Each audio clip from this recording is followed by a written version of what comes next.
New York, business, art, and architectural center of the world and the symbol of freedom. A major contributor to the improvement of New York's quality of life is Sidamon Eristoff's family. Eristoff's American dream started from grandfather Simon. He was Georgian aristocrat, army officer who was fighting against Russian invasion. In 1921, immigrated to America. Filled with his country's fate and mission, together with pianist Irakli Orbeliani, they founded the Caucasus House of Unity in New York, called Alaverdi, which was known as the Caucasian Heaven. It was the fellowship center where many immigrants found their peace. Simon's children, Konstantin and Anna, grew up in Alaverdi's environment. Anna, a Columbia Law School graduate, joined the United States Attorney's Office, and she's been appointed Chief of the Environmental Protection Unit in 1973. Konstantin was a mining engineer, Vietnam War veteran, lawyer, vice mayor of New York. And even today, his legacy continues to impact the lives of many New Yorkers and Georgians as well.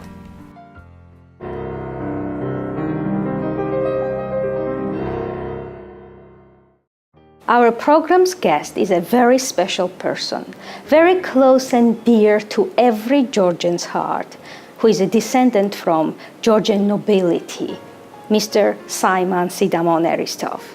His grandfather immigrated from Georgia in 1921 to the United States, and although all his children grow up here in America, this family never lost their ties to Georgia. Mr. Eristoff, I'm very pleased to be here and especially attend the annual supper of a great organization as an American Friends of Georgia. Please tell us history about that organization. Well, back in 1994, my father, who saw that Georgia was going through a very difficult period in its history, decided that he wanted to try to help. And he formed this organization just to provide humanitarian aid and to the most vulnerable people in Georgia, children who needed a place to sleep, children who were suffering from cancer, orphans, street orphans, the elderly who needed hospice care. That has been the main focus, but also the preservation of the culture of Georgia. And that was a long time ago now, 1994. And the organization has continued. I took it over when he became sick and ultimately died of cancer. But we've managed over that period of time to provide quite a bit of help to Georgia, I think, over the years.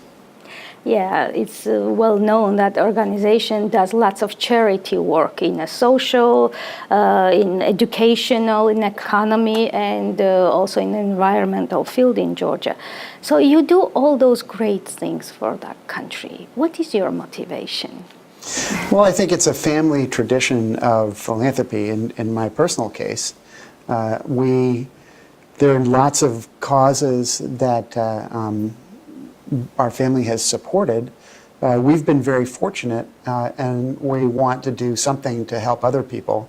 And in some ways, that's not purely philanthropic. You get a lot of enjoyment out of helping other people, and maybe that's a somewhat of a Georgian philosophy.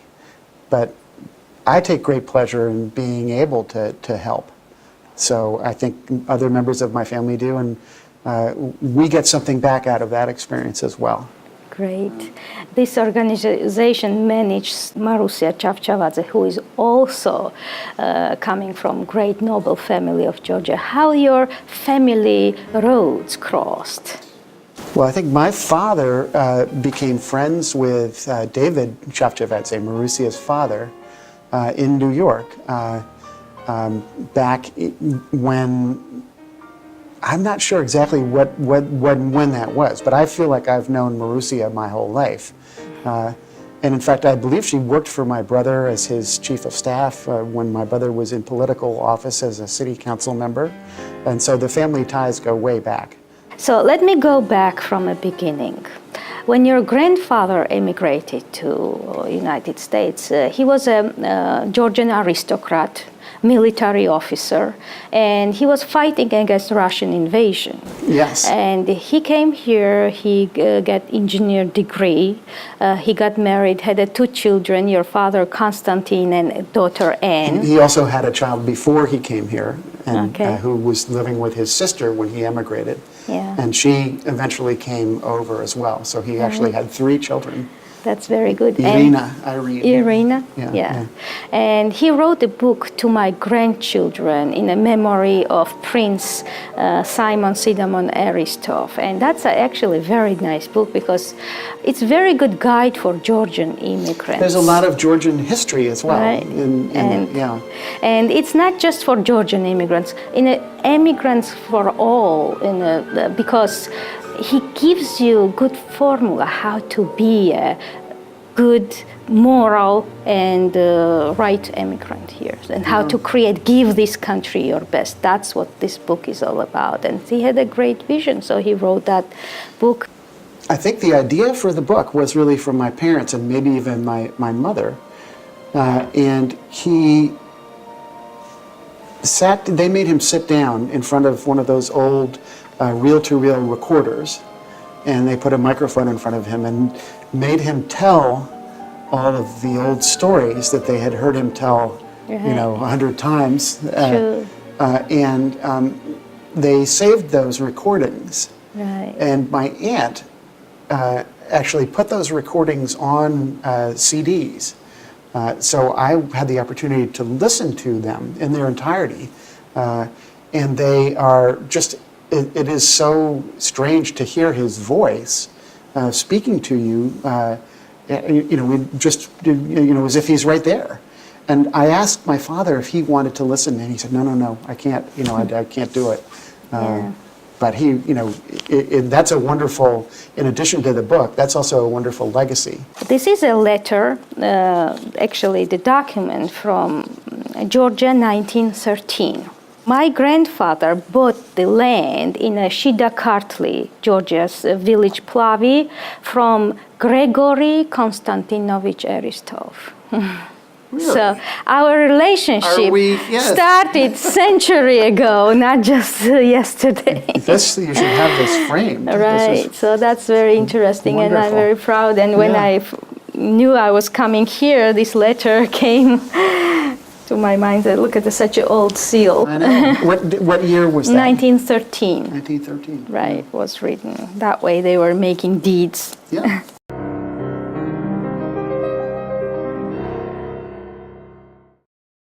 Your grandfather's son, Constantine, because you had such a great father, he could not be average. When he was serving in New York as a city commissioner, he was called as a Prince of Region 2.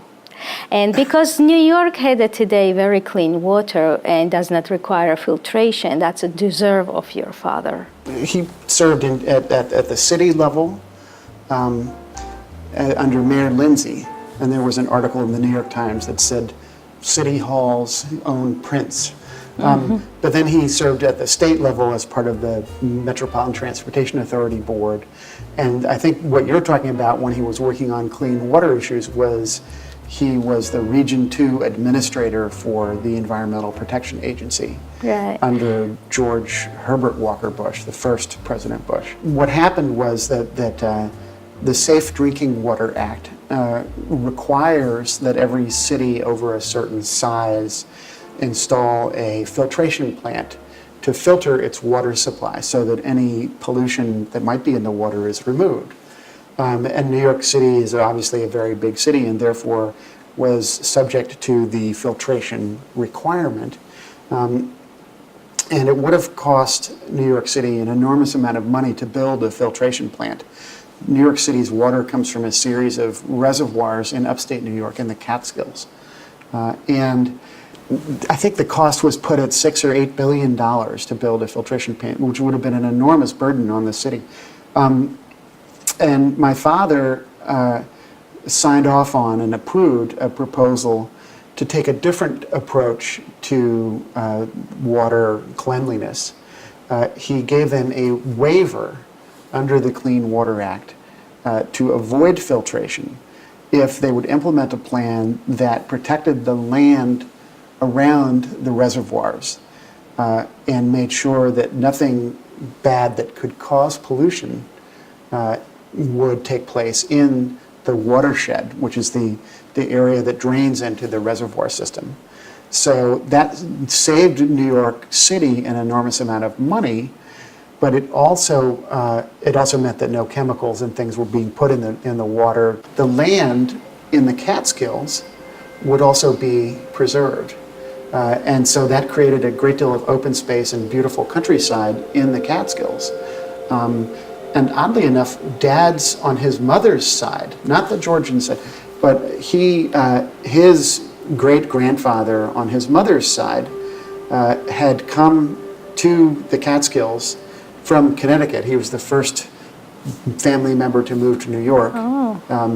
And so in the process of preserving that watershed, Dad was also preserving the backyard around an old family home that he actually still owned, and our family still does own in the Catskills. Right. So it was, a bit of a backyard preservation deal is what they call it. That's but good. It's complicated, but it really a lasting legacy. He also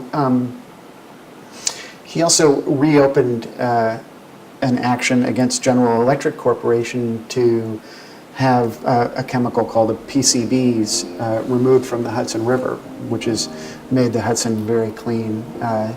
And that's another part of his clean water legacy as well. We need such kind personalities, especially in Georgia. Well, Georgia is a beautiful country. I feel like,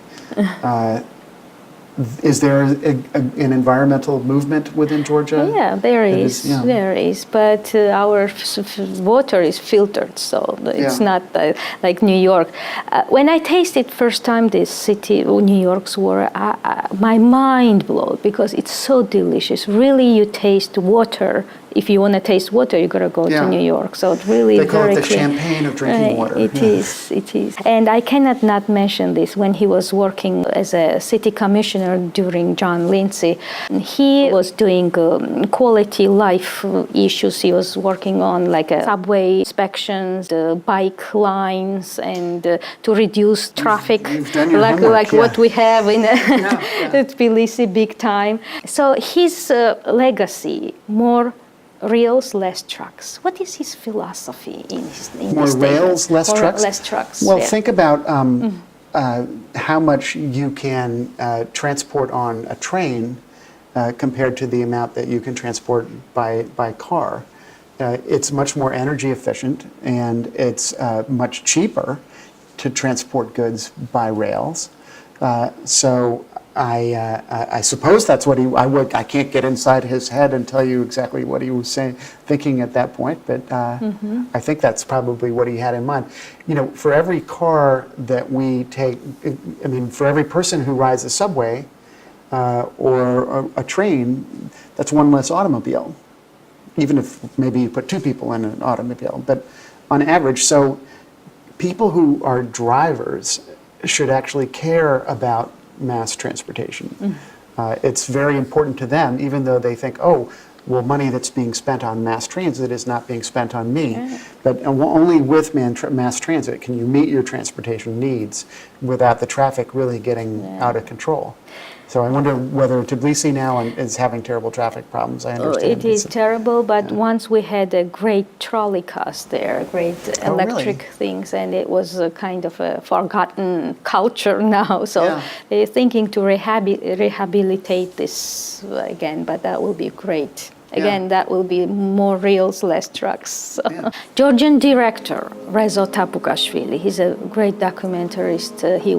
They wanted to film in a Metropolitan Museum of Art because there was lost treasure, like enamel medallions and parts of the saint icon. Metropolitan Museum of Art, it was not permitted to shoot the film there, and your father was the one I have never known how he did that. How did he? How he did that? Yeah, he made a phone call? No, he made a phone call, and next day, Rezo receives the phone call in his hotel and said, please come and shoot as much as you want. And they were stunned to hear that, and later they found out it was your father.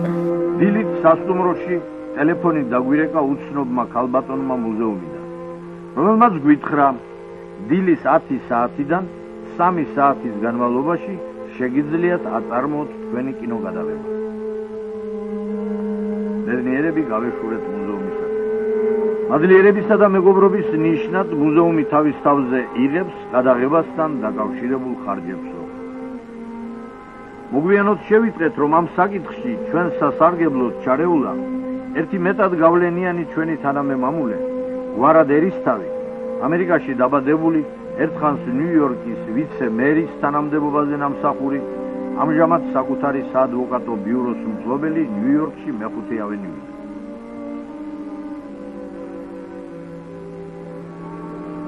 He made possible for Georgian audience to see those lost treasure. That's one part of my father's legacy that I didn't really know about. I mean, so he was doing things even not saying. We keep finding out right, all these good things that he did. Even now, you know, things come out of the woodwork. His efforts will continue to impact New Yorkers and global community many years to come. So thank you. Yeah, no, we're very proud of him, and very fortunate to have that sort of legacy.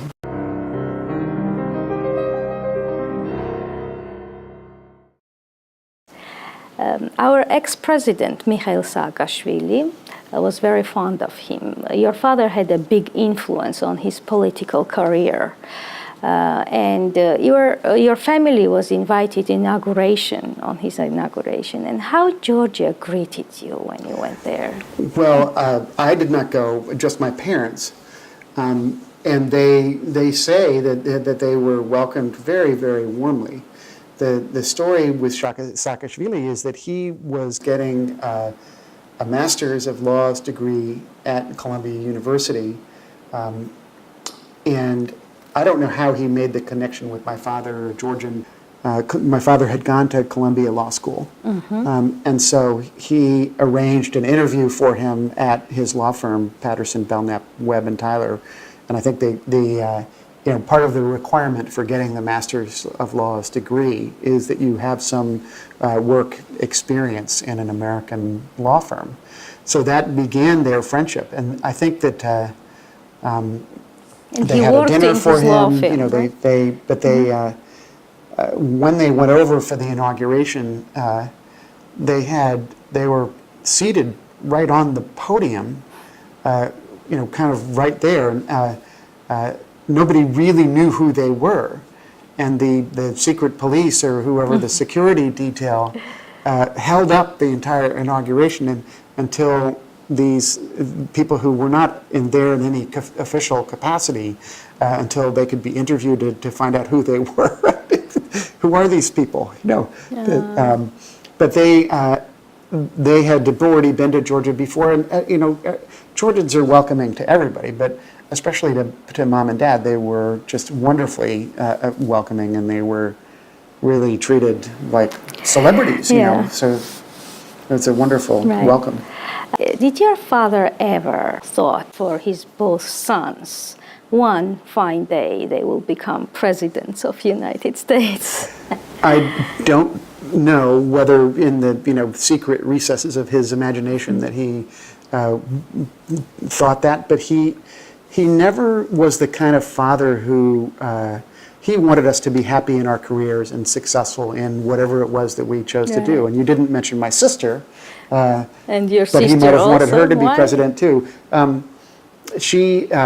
is an artist. You know, my brother is more, he has had a very successful political career. He was elected 3 times to the New York City Council, and he served in in city government and in state government, and also in New Jersey as the treasurer. Maybe when you were living in New Jersey, I don't know. Yeah. Yes, he signed many of my documents. So if anybody's going to be president, I would like it to be my brother.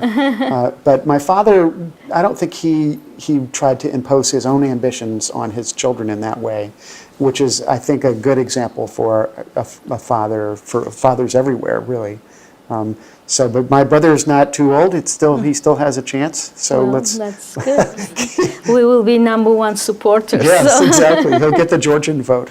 You followed your father's footsteps, and you are a lawyer, great expert in land protection and environmental issues. So, what is your biggest accomplishment? Who are you proud of? Well, I don't know that I've had any very significant accomplishments, but I've had the opportunity to be involved in several nonprofit organizations, and I not only the chairman of American Friends of Georgia, but right now the chairman of an ocean conservation group called Oceana, that is the world's largest organization devoted solely to the health of the oceans.